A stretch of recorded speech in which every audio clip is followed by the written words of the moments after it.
kita sama-sama dengar pada pagi hari ini. Haleluya Yesus. Tuhan, kesempatan hari ini kami telah memuji dan memuliakan-Mu Tuhan lewat pujian yang begitu indah Tuhan untuk Engkau Tuhan. Kesempatan hari ini Tuhan kami juga ingin mendengarkan firman-Mu yang akan disampaikan oleh hamba-Mu Pastor Paul Zhang.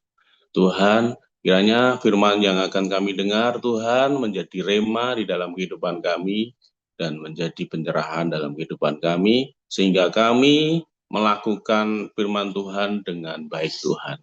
Tuhan, biarkan kami duduk diam, mendengarkan dengan fokus agar kami bisa memahami firman yang akan disampaikan oleh hamba-Mu. Dalam nama Tuhan Yesus, kami serahkan firman ini. Haleluya. Amin. Amin. Terima kasih Pak Uragil. Pembacaan Alkitab pagi hari ini 1 Raja-Raja 16 ayat 1 sampai 34 oleh Ibu Nerliana. Efesus 6 ayat 1 sampai 24 oleh Pak Kasianus Dino. Silakan Bu Nerliana. Baik, terima kasih Bu Ros. Pembacaan firman Tuhan 1 Raja-Raja 16 ayat 1 sampai 34. Demikian firman Tuhan. Kemudian datanglah firman Tuhan kepada Yehu bin Hanani melawan Baesa. Bunyinya, oleh karena engkau telah kutinggikan dari debu dan kuangkat menjadi raja atas umatku Israel, tetapi engkau telah hidup seperti Yerobeam dan telah menyuruh umatku Israel berdosa, sehingga mereka menimbulkan sakit hatiku dengan dosa mereka. Maka sesungguhnya aku akan menyapu bersih Baesa dan keluarganya.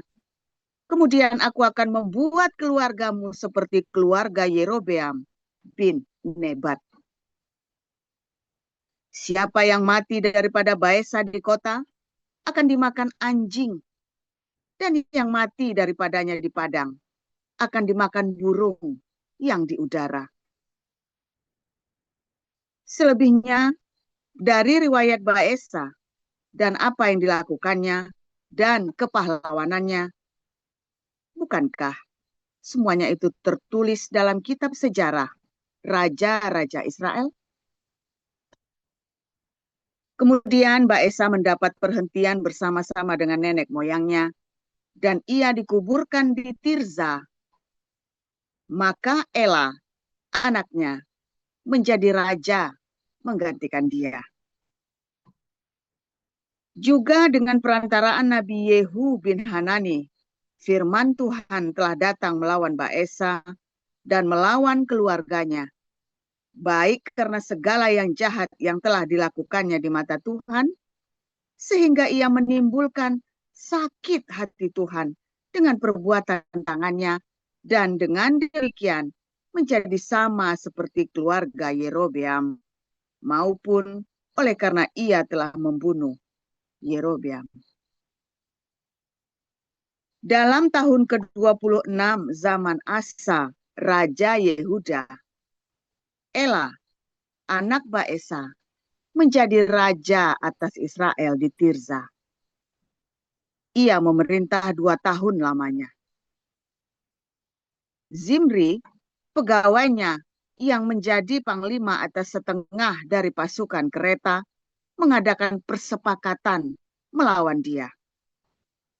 Ketika ia minum-minum sampai mabuk di Tirza, di rumah Arza yang menjadi kepala istana di Tirza, datanglah Zimri. Lalu ia membunuh dia dalam tahun ke-27 zaman Asa, Raja Yehuda. Dan ia menjadi raja menggantikan dia. Pada waktu ia menjadi raja itu, segera sesudah ia duduk di atas tahtanya, ia membunuh seluruh keluarga Baesa. Tidak ada seorang laki-laki pun daripadanya yang ditinggalkannya hidup, juga kaumnya dan teman-temannya. Demikianlah Zimri memunahkan seluruh keluarga Baesa sesuai dengan firman Tuhan yang diucapkannya kepada Baesa dengan perantaraan Nabi Yehu, oleh karena segala dosa yang telah dilakukan Baesa dan Ela, anaknya, yang mengakibatkan orang Israel berdosa pula, sehingga mereka menimbulkan sakit hati Tuhan, Allah Israel, dengan dewa-dewa kesia-siaan mereka. Selebihnya dari riwayat Ela dan segala yang dilakukannya, bukankah semuanya itu tertulis dalam kitab sejarah raja-raja Israel? Dalam tahun ke-27 zaman Asa, Raja Yehuda, Zimri menjadi raja. Ia memerintah 7 hari lamanya di Tirza, sedang rakyat berkemah mengepung Gibeton yang termasuk wilayah orang Filistin. Setelah rakyat yang berkemah itu mendengar orang mengatakan, Zimri telah mengadakan persepakatan, dan ia pun telah membunuh raja. Maka pada hari itu juga, di tempat perkemahan, seluruh Israel menobatkan Omri, panglima tentara, menjadi raja atas Israel. Kemudian Omri dengan seluruh Israel maju dari Gibeton dan mereka mengepung Tirza. Segera sesudah Zimri melihat bahwa kota itu telah direbut, masuklah ia ke dalam puri istana raja, lalu membakar istana raja itu. Sedang ia sendiri ada di dalamnya dan ia mati. Oleh karena dosa-dosa yang telah dilakukannya dengan melakukan apa yang jahat di mata Tuhan, serta hidup menurut tingkah laku Yerobeam dan menurut dosa Yerobeam yang mengakibatkan orang Israel berdosa pula. Selebihnya dari riwayat Zimri dan persepakatan yang diadakannya, bukankah semuanya itu tertulis dalam kitab sejarah raja-raja Israel? Pada waktu itu bangsa Israel terbagi dua. Sebagian dari bangsa itu mengikuti Tibni bin Ginat dan bermaksud mengangkat dia menjadi raja. Dan sebagian lagi mengikuti Omri. Tetapi rakyat yang mengikuti Omri lebih kuat daripada rakyat yang mengikuti Tibni bin Ginat. Sesudah Tibni mati, maka Omri menjadi raja. Dalam tahun ke-31 zaman Asa, Raja Yehuda, Omri menjadi raja atas Israel. Dan ia memerintah 12 tahun lamanya. Di Tirza, ia memerintah 6 tahun lamanya. Kemudian ia membeli gunung Samaria daripada Semer dengan 2 talenta perak. Ia mendirikan suatu kota di gunung itu dan menamainya Samaria menurut nama Semer, pemilik gunung itu. Omri melakukan apa yang jahat di mata Tuhan. Dan ia melakukan kejahatan lebih daripada segala orang yang mendahulunya. Ia hidup menurut segala tingkah laku Yerobeam bin Nebat dan menurut dosa Yerobeam yang mengakibatkan orang Israel berdosa pula, sehingga mereka menimbulkan sakit hati Tuhan, Allah Israel, dengan dewa-dewa kesia-siaan mereka.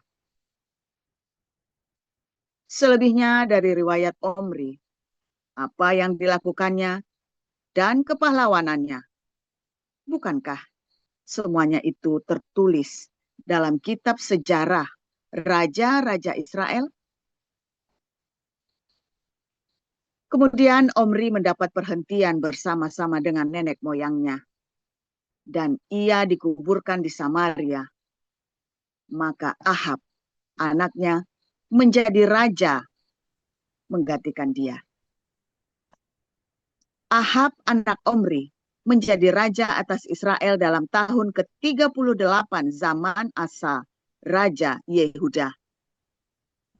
Dan Ahab bin Omri memerintah 22 tahun lamanya atas Israel di Samaria.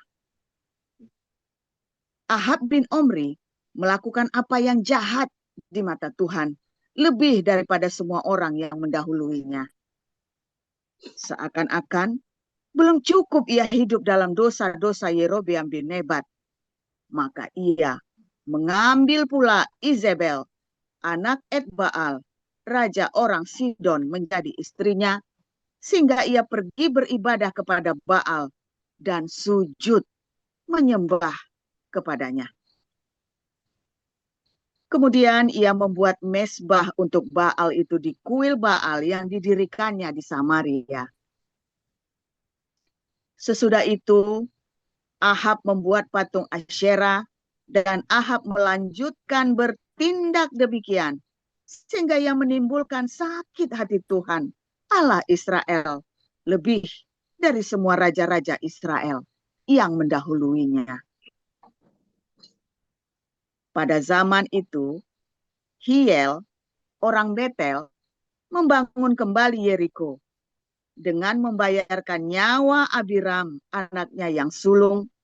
Ia meletakkan dasar kota itu, dan dengan membayarkan nyawa Segub, anaknya yang bungsu, ia memasang pintu gerbangnya sesuai dengan firman Tuhan yang diucapkannya dengan perantaraan Yosua bin Nun.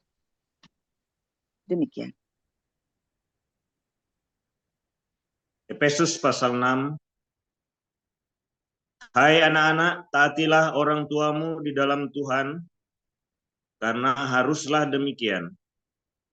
Hormatilah ayahmu dan ibumu. Ia adalah suatu perintah.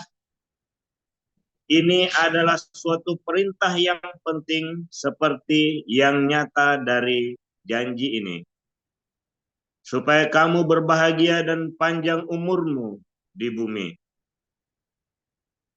Hai kamu bapak-bapak, janganlah bangkitkan amarah di dalam hati anak-anakmu, tetapi didiklah mereka di dalam ajaran dan nasihat Tuhan. Hai hamba-hamba, taatilah Tuhanmu yang di dunia dengan takut dan gentar dan dengan tulus hati, sama seperti kamu taat kepada Kristus.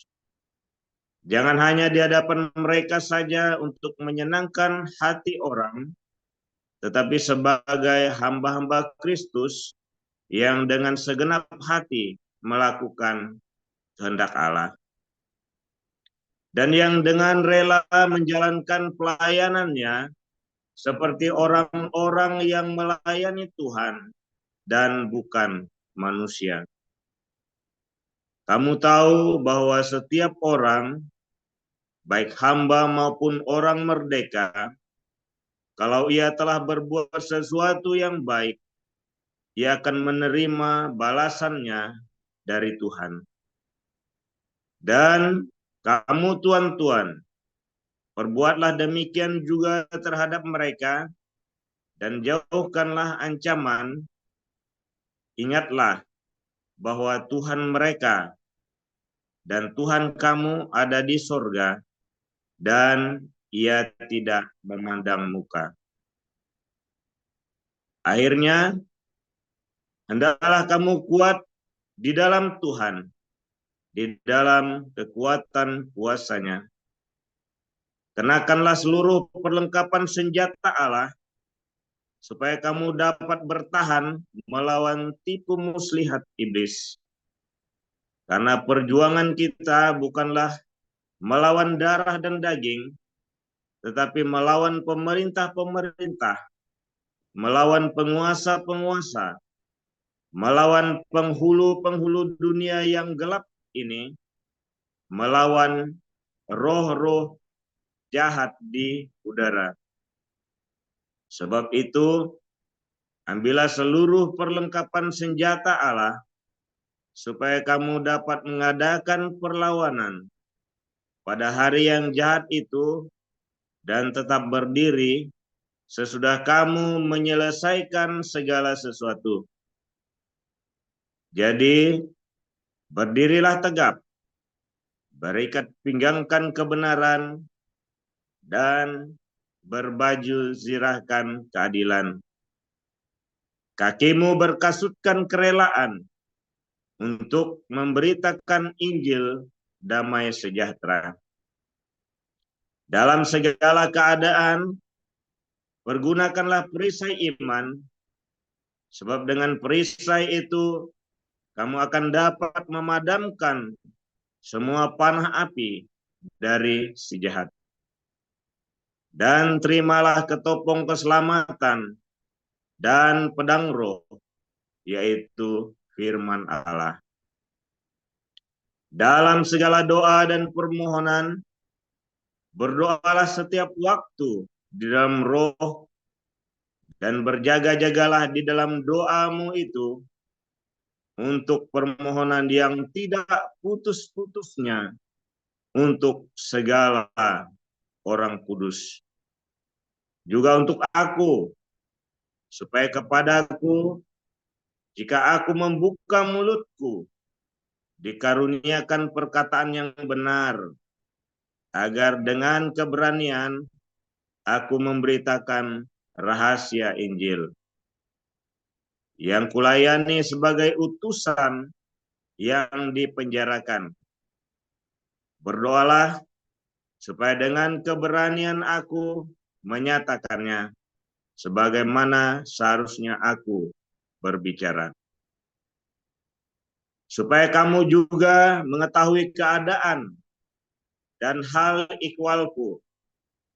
Maka Tikhikus, saudara kita yang kekasih dan pelayan yang setia di dalam Tuhan, akan memberitahukan semuanya kepada kamu. Dengan maksud inilah ia kusuruh kepadamu, yaitu supaya kamu tahu hal ikhwal kami, dan supaya ia menghibur hatimu. Damai sejahtera dan kasih dengan iman dari Allah Bapa dan dari Tuhan Yesus Kristus menyertai sekalian saudara. Kasih karunia menyertai semua orang yang mengasihi Tuhan kita Yesus Kristus dengan kasih yang tidak binasa. Amin. Sekian, Bu. Terima kasih para lektor, terima kasih kepada Bu Nirliana dan Pak Kasianus Dino. Kita akan memasuki renungan firman Tuhan oleh Gembala kita, Dr. Joseph Pauljang, dengan judul Jihad Fisabilillah. Kepada Pastor Paul, dipersilakan. Oke, saya baru nyalakan lampu dulu ya. Saudara, ada satu hal yang menarik ya. Hal yang menarik ketika kita bicara tentang peperangan rohani, saudara ya. Peperangan rohani, wah orang karismatik itu paling demen itu ya kalau ada cerita. Dan kan. Kalau cerita peperangan rohani itu orang karismatik dikit-dikit, kita peperangan rohani gitu. Peperangan rohani. Saya ketemu siapa saja di ini, kalau ex di gereja karismatik di Belanda juga sama ya. Peperangan rohani. Tahu nggak yang kamu bicarakan peperangan rohani itu apa? Ya, seringkali kalau kita makanya ikut kelas profetik ya, kita itu ada kelas profetik itu diajarin tuh nanti itu ya. Nah, sebenarnya kita ngapain sih ya di kelas profetik itu ya, tentang roh-roh itu apa yang harus ditengking ya. Kalau kamu ikutin kelas profetik, saya buka rahasianya semuanya, saudara ya. Nah, banyak orang salah mengerti tentang peperangan rohani ya. Terus dia bawa pedang-pedangan, waduh dia bawa minyak dicemprot-cemprot, aduh nggak bakal menang kamu, saudara, percaya saya. Kalau kamu ikuti cara saya pasti menang. Nah, ikuti nggak, masalahnya kamu ngikutin cara saya, kamu cuma ikut-ikutan lata tanpa ngerti. Kalau kamu ikut-ikutan juga nggak bakal menang. Kamu kudu ngerti mengapa. Aku udah mengerti mengapa, nanti kamu menang, saudara, dalam peperangan rohani itu. Di dalam nama Tuhan Yesus, nggak bisa harus pakai nama Yesus masalahnya. Saya lupa ya, kelas profetik berarti bukan kurang 2 kali, saudara, tapi kurang 3 kali. Karena yang terakhir saya mau tambahkan materi khusus ya, jadi kelas profetik ini hari Jumat, besok kita bicara tentang ya, nubuatan. Terus Jumat depan kita bicara tentang berkat dan kutub. Tapi yang terakhir kita akan bicara tentang peperangan rohani ya. Yang ikut kelas profetik nanti ya. Saya lupa tuh ya tambahan. Saya selalu ditanya tentang peperangan rohani. Nah, saya kasih sedikit saudara ya bocoran. Saudara, di kisah 1 Raja-Raja 16 ya, tadi ada disebutkan 2 nama ya, Samaria dan Yeriko, saudara. Ya, Samaria dan Yeriko. 2 kota ini adalah kota yang terkutuk, saudara ya. Samaria dan Yeriko. Ya, simbol dari penyembahan berhala dan perpecahan, saudara ya. Simbol dari berhala dan perpecahan. Kalau Anda lihat raja-raja Yehuda, lurus saudara generasinya. Kalau Raja Samaria, kalau nggak salah ada 3 kali ganti dinasti, 3 atau 4 kali ganti dinasti itu, saudara. Saya lupa itu ya. Jadi itu bolak-balik ganti, kemudian dibunuh sama orang lain, ya, sehingga orang-orang Israel itu terpecah. Ya, di Samaria itu ya kan, Samaria itu kan namanya kan. Samaria itulah kota gading ya, kota gading dengan segala kemewahan paganisme, saudara ya. Itu adalah Yeriko ya, stronghold. Yeriko itu adalah lambang dari stronghold, kebekuan ya. Nah, 2 kota ini, yang satu the ancient father of Israel, kamu harus masuk membongkar stronghold itu, saudara. Membongkar, masuk supaya kamu bisa masuk ke tanah perjanjian. Nah, itulah Yeriko. Makanya tadi ya, dikutuk nggak boleh membangun stronghold. Kamu tidak boleh membangun kubu-kubu. Nanti kalau Anda baca lagi dalam 2 Korintus 10, 2 Korintus 11 ya, aku mematahkan kubu-kubu yang dibangun oleh keangkuhan hidup manusia. Coba ada yang bisa tolong tampilkan, saudara, kubu-kubu yang dibangun keangkuhan manusia. Jadi 2 Korintus, bentar ya, keangkuhan, kubu keangkuhan, coba ya. Ada 2 Korintus 10 ayat 5, saudara. Kami, tolong tampilkan ayatnya, ada yang bisa bantu. Kami mematahkan setiap siasat orang dan merubuhkan setiap kubu yang dibangun oleh keangkuhan manusia untuk menentang pengenalan akan Allah. Kami menawan segala pikiran dan menaklukkannya kepada Kristus. Inilah peperangan rohani. Mana bisa ditampilkan nggak ayat ini? Siapa yang bisa bantu nih? Wing, wing, wing, wing. Sampai tadi yang share screen ini. Wah, ada tidur nih orang yang share screen. 2 Korintus 10 ayat yang kelima ya. 2 Korintus 10 ayat 5 mana nih? Ada yang bisa bantu share screen nggak nih? Karena saya, mana nih? Halo, halo. Wah, tidur udah dah. Ya udahlah, usah di-screen ya. Nah, saudara, kubu yang dibangun oleh keangkuhan hidup manusia. Sebentar, saya penasaran, share screen ya saudara. Ini supaya Anda ngerti nih. Kalau enggak, Anda nggak ngerti nanti. Ya, terima kasih, Bu Ros. 2 Korintus 10 ayat 5. 2 Korintus 10 ayat 5 itu ya. Kubu. Nah, inilah Yeriko, saudara. Stronghold. Yeriko itu adalah simbol keangkuhan, saudara ya.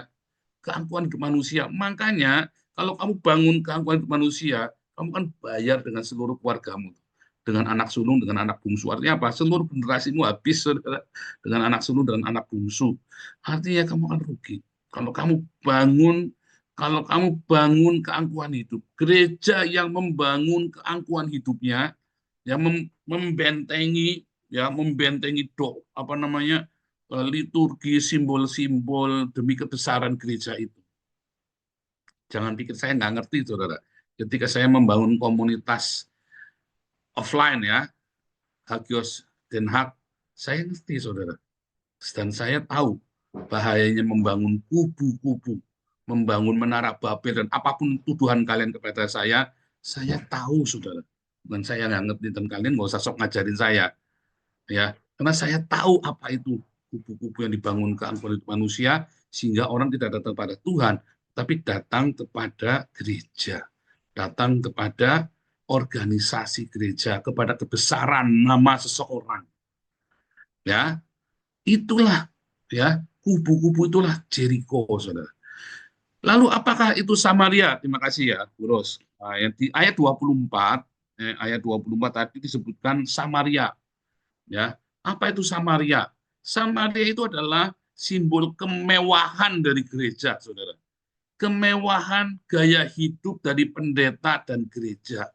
Satu, kubu stronghold. Yang kedua, Menara Gading.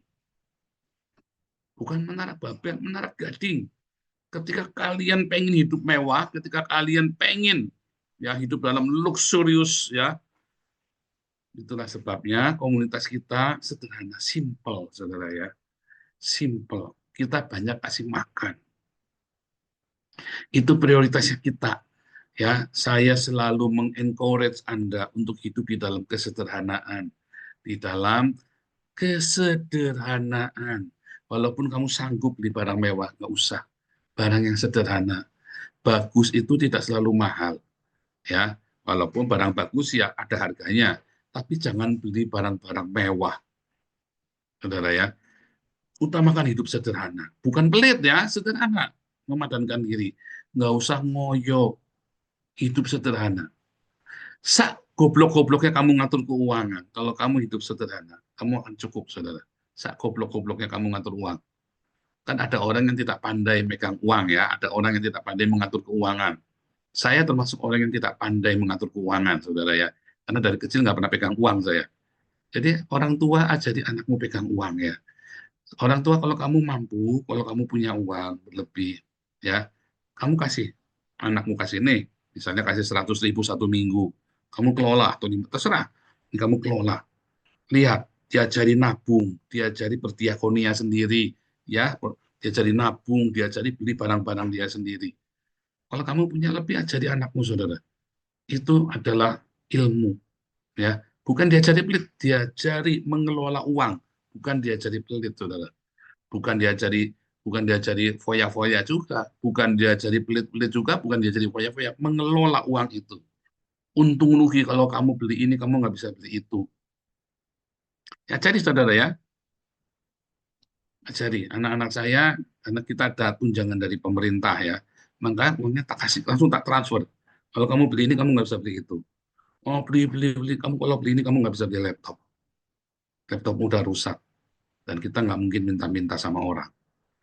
Dan nggak mungkin beli bekas terus, yang lama-lama kan kita beli bekas dari dulu ya, laptop selalu beli bekas ya, apa rusak ya. Dia bilang kalau kamu beli belanja terus, beli sepatu bolak-balik beli, pertama dia kaget, nggak beli teman-temannya sepatunya banyak, kamu sepatu 3 saja cukup. 3 karena satu untuk winter ya, satu untuk winter kan beda sama sepatu untuk olahraga, sepatu sama sepatu harian tiap hari, sepatu 3 itu cukup.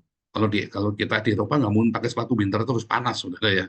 Jadi sepatu yang simple, ada sepatu yang buat olahraga, ada sepatu yang buat winter.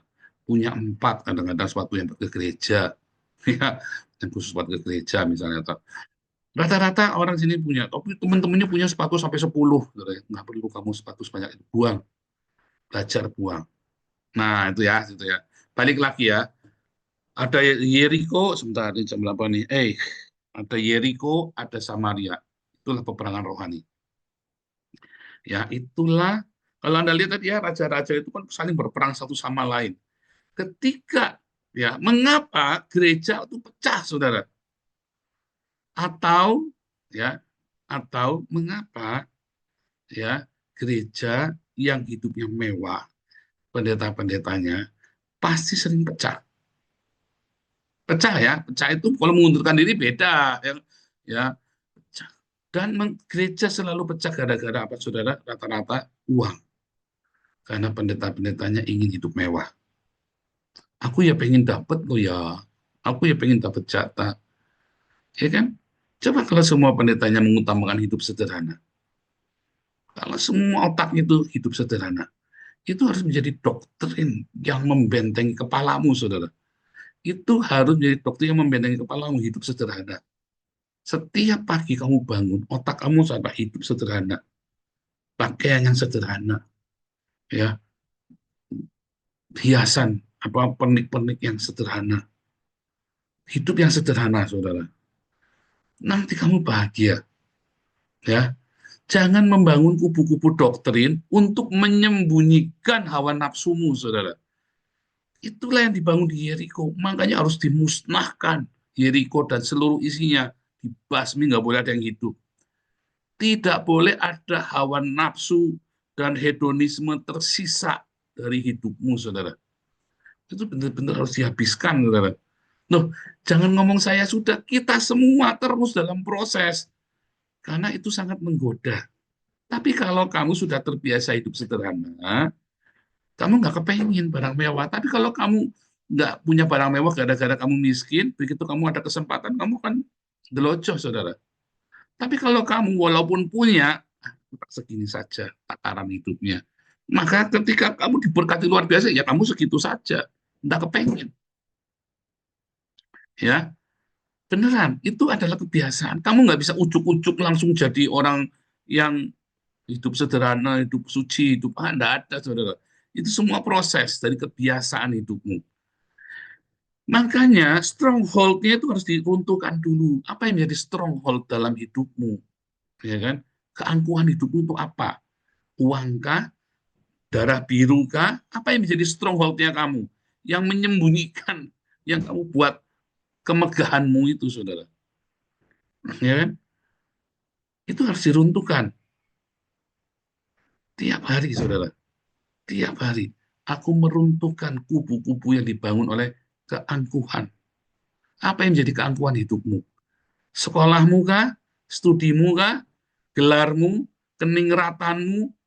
Itu menjadi stronghold. Kamu mengenal Tuhan, saudara. Itu harus diruntuhkan. Dan yang kedua tadi ya, kemewahan. Kamu ingin hidup mewah. Apa yang menjadi semua ya, keinginan hidup mewah itu juga harus dihancurkan. Ya, hati-hati, saudara ya. Makanya peperangan rohani itu diawali dari meruntuhkan tembok Yeriko dan mengalahkan Samaria, saudara. Ya, Samaria itu artinya harusnya itu bagus ya, penjaga, guardians, reservoir. Tetapi pada kenyataannya Samaria itu tempat di mana ya, di mana dosa itu luar biasa, saudara. Kemewahan paganisme, ya, hedonisme itu semua di sana. Penyembahan berhala dari sana. Kalau Yerusalem, ya, di mana para nabi dibunuh ya, saudara ya. Bait suci itu simbol agamawi, saudara ya. Makanya diruntuhkan juga loh, saudara, nama Tuhan ya. Bait suci 2 kali. Artinya semua ritual-ritual keagamaanmu juga harus diruntuhkan. Itu mulai dari peperangan rohani, saudara. Kamu jangan berpikir peperangan rohani itu kamu ngacung-ngacungin pedang-pedangan beli di pasar, ya, sambil percik-percik minyak sayur atau percik-percik minyak baby oil, ya, mendingan lah pakai minyak zaitun beli di Israel, saudara ya. Tapi kan bodoh kamu percik-percikin begitu, saudara. Enggak seperti itu. Di zaman perjanjian baru, kita masuk dalam realita. Ya, realita. Runtuhkan kubu-kubu keangkuhan hidup kita. Dan jangan menjadi penduduk Samaria. Ya, jangan menjadi penduduk Samaria yang hedonisme, yang suka dengan kemewahan. Itu peperangan rohani mulai dari situ. Kalau kamu sudah kalah, kamu tidak akan bisa ke peperangan rohani. Bohong. Itu yang suka pakai ayun-ayun pedang segala macam, bullshit semua itu, saudara. Belajar sama saya. Mengapa saya selalu berkemenangan? Mengapa Tuhan selalu bela saya? Di dalam semua fitnahan, disantet aja nggak mempan, saudara. Ya, kenapa? Karena saya peruntukkan keangkuhan hidup itu, saudara. Dan yang sangat dekat dengan tadi ya, kemewahan-kemewahan, gaya hidup yang mewah. Ya, kita singkirkan dari keluarga, saya bilang nggak usah mewah-mewah, hidup sederhana. Ya, kita aja pakai mobil tua tahun 2009, saudara ya, masih bagus. Ya, yang penting nggak mogok. Kemarin mogok yang masuk bengkel 3 minggu. Ya, kita hidup sederhana, mau ganti janganlah ini saja. Ya, eman-eman karena mobilnya bagus, kuat ya, mobilnya bandel. Kalau kita ganti baru nggak cocok, saudara ya, 18.000 euro harganya. Buat apa? Mobil yang ini aja bagus. Itu contoh ya, saudara ya. Nah, sebetulnya nggak perlu mobil juga kalau kita ada pelayanan. Cuman kalau di Eropa memang naik kereta 200 euro sehari. Kalau berempat, kalau saya naik mobil cuma 50 euro, saudara. Jadi tetap lebih murah. Ya, saudara, ingat-ingat, saudara. Keangkuhan hidupmu, apa yang menjadi keangkuhan hidupmu, apa yang ya, dan kemewahan hidupmu. Jangan tinggal di dalam kemewahan, jangan tinggal di Samaria. tinggallah di Yerusalem. Tapi hati-hati, jangan sampai bait suci itu mengungkung Tuhan, sehingga kamu terjebak di dalam simbol dan ritual agama. Ya, ingat-ingat itu awal dari peperangan rohani. Tuhan Yesus memberkati.